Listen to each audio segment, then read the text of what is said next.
कोई निजी कार्यक्रम में जाते हैं तो उस पर कटाक्ष करना, तो ये कहीं से वो खुद जाएंगे तो अच्छा है, और दूसरा आदमी घूम घूम करके खुद खाते हैं तो नहीं उनको नज़र आता है। और अगर उप मुख्यमंत्री जी को बुलाए तब गए थे, ये तो नहीं कि जा करके ऐसे ही खा आए हैं। अब किसी का बर्थडे होगा तो केक ही न कटेगा।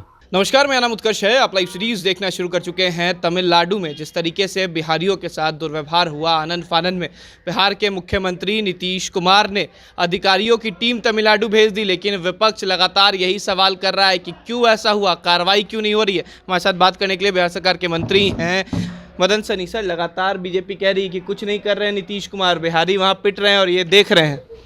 न ऐसा नहीं है। ये मामला जब से संज्ञान में आया है और ख़ास करके जब विधानसभा में माननीय सदस्यों के द्वारा इस बात की जानकारी दी गई, तो माननीय मुख्यमंत्री जी ने इस पर तुरंत संज्ञान लेते हुए वहाँ के मुख्यमंत्री से भी बात की है, और जो यहाँ के पदाधिकारी हैं सचिव स्तर के, उनकी टीम को भी वहाँ भेजा गया है।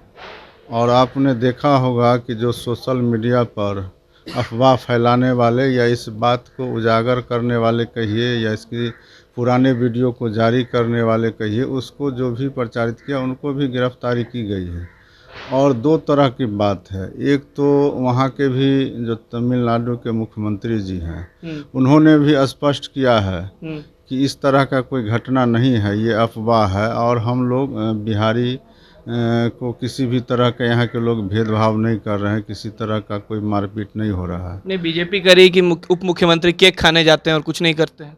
नहीं, ये तो सरासर गलत है ना, कि कोई भी आदमी अगर किसी समारोह में जाते हैं, कोई निजी कार्यक्रम में जाते हैं, तो उस पर कटाक्ष करना, तो ये कहीं से वो खुद जाएंगे तो अच्छा है, और दूसरा आदमी घूम घूम करके खुद खाते हैं तो नहीं उनको नज़र आता है। और अगर उप मुख्यमंत्री जी को बुलाए तब गए थे, ये तो नहीं कि जा करके ऐसे ही खा आए हैं। अब किसी का बर्थडे होगा तो केक ही न कटेगा। सही बात। हाँ, कहीं भोज होगा, शादी ब्याह समारोह होगा, तो कुछ न कुछ तो वहाँ लोग खाना बनेगा तो खाएंगे। तो ये तो कोई विषय नहीं हुआ। विषय यह है कि बिहारी मजदूर को या बिहार के लोग को किसी भी प्रदेश में किसी तरह का कठिनाई होता है, तो उस प्रदेश के जो भी मुख्यमंत्री हैं या जिम्मेदार पद पे हैं, उनकी नैतिक जिम्मेदारी है कि उनको सुरक्षा प्रदान किया जाए, उनकी सहूलियत के लिए सारे जो है व्यवस्था किए जाए, और उस काम को मुख्यमंत्री जी कर रहे हैं। अब उनको तो सिर्फ अफवाह फैलानी को, पहली बार तो इस तरह का घटना नहीं हुआ है अफवाह फैलाने वाली। जिस विपक्ष की बात या भारतीय जनता पार्टी की बात करते हैं, वो तो इसके जो है सो विशेषज्ञ हैं, और इस काम को तो वो समय समय पर करते ही रहते हैं। हम लोग के लिए तो ये बड़ा दुखद घटना है ना, कि अगर हमारे बिहारी को कोई भी आदमी प्रताड़ित करेगा किसी भी प्रदेश में, तो बिहारी होने के नाते हम लोग कैसे बर्दाश्त करेंगे। और जो मुख्यमंत्री हैं उनको तो और ज़्यादा इस बात का चिंता है, और चिंता नहीं होता तो फिर जो है सचिव स्तर के पदाधिकारी को यहाँ से टीम में क्यों भेजते। कहते कि वहाँ कुछ नहीं हुआ, सीधा इनकार कर जाते। ऐसा तो है नहीं। अगर इनको इस मामले को गंभीरता से लिए हैं तभी तो यहाँ से पदाधिकारी की टीम गई है। सर, एक सवाल है, कल जिस तरीके से सीबीआई की छापेमारी हुई, आज लालू यादव के दिल्ली आवास पर छापेमारी हो रही है। प्रियंका गांधी ने भी ट्वीट किया, कहा है कि जो विपक्ष बीजेपी के सामने नहीं झुकता है उनके साथ ही इस तरीके का व्यवहार होता है। तो क्या लग रहा है कि जो सीबीआई का दुरुपयोग हो रहा है क्या बीजेपी के द्वारा? नहीं, ये भी घटना कोई पहली बार नहीं हुई है जी।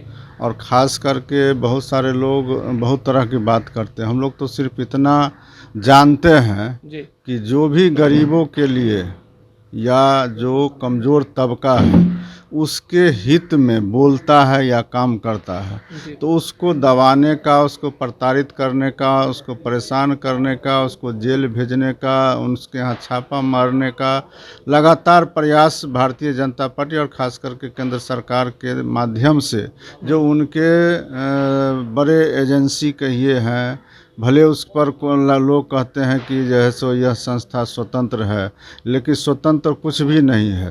अगर स्वतंत्र होता तो सीबीआई इस तरह से लगातार एक ही परिवार को जो परिवार के पूरे बिहार में नहीं बल्कि पूरे देश में लोग समर्थक हैं और उनको आहत पहुंचा करके उनको बर्बाद करने के नियत से लोग इस तरह का काम करते हैं। लेकिन लोग जितना उनको दबाने की कोशिश करते हैं, जनता का समर्थन उतना ही उनको ज़्यादा मिल रहा है। और तेजस्वी जी ने जो कहा है, हम लोग तो इसका समर्थन करते हैं कि उनको भले परेशान किया जा रहा है लेकिन इससे उन पर कोई फ़र्क नहीं पड़ेगा, क्योंकि जो वो सच्चे हैं। और सच्चे नहीं होते तो लगातार इतनी बार जांच होने के बाद, छापा मारने के बाद ये लोग कैसे निर्भीक होकर के काम करते हैं। एक आखिरी सवाल है, बजट भी आ गया है बिहार का, लेकिन लगातार बीजेपी ये कह रही है कि इस बजट में कुछ नहीं है, फिर से कटोरा लेके बिहार सरकार केंद्र के पास चली जाएगी पैसा लेने के लिए।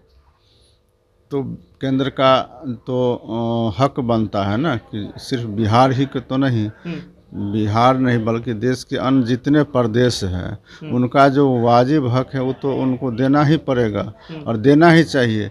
वो तो पक्षपात करते हैं और हकमारी करते हैं बिहार के साथ। हम लोग तो अपने डिपार्टमेंट के अंतर्गत देखते हैं कि जितने आवंटन मिलना चाहिए उसका 50% मिल रहा है। उसके बावजूद भी हम लोग पूरे उत्साह से और पूरे जनता के हित में जो भी काम है उसको करते हैं। और माननीय मुख्यमंत्री जी का पूरा हर विभाग पर नज़र रहता है और उसको जो भी आवश्यकता होती है उसकी पूर्ति के लिए वे काम करते हैं। और भारतीय जनता पार्टी जो शब्द का इस्तेमाल कर रही है, कोई भी प्रदेश को केंद्र से मांगने का हक है।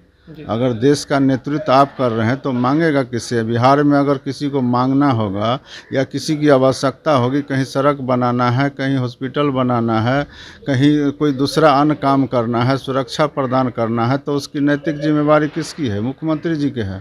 तो जब मुख्यमंत्री जी से प्रदेश का जनता मांग सकता है तो मुख्यमंत्री जी या बिहार सरकार या दूसरा अन्य प्रदेश केंद्र सरकार से क्यों नहीं हक मांगेगा? ये तो वाजिब हक है। और इसको अगर कोई कटोरा और थाली से जोड़ते हैं तो ये गलत है। चलिए, बहुत बहुत शुक्रिया। ये थे हमारे साथ बिहार सरकार के मंत्री मदन सहनी। साफ कह रहे हैं कि जब बिहार या अन्य राज्यों को जरूरत पड़ेगी तो वो केंद्र से ही मांगते हैं। इतना ही नहीं, लगातार जिस तरीके से तमिलनाडु मुद्दे पर लगातार विपक्ष जो है वो सरकार को घेर रही थी, उसको लेकर भी साफ कहा कि चार लोगों की जो कमेटी है वो जा चुकी है और उसकी जो रिपोर्ट है वो जल्द आ जाएगी। फिलहाल खबर में सिर्फ इतना ही। आप हमारे साथ बने रहें। हमारे चैनल को सब्सक्राइब नहीं किया है तो जल्द से जल्द कर ले। बहुत बहुत धन्यवाद।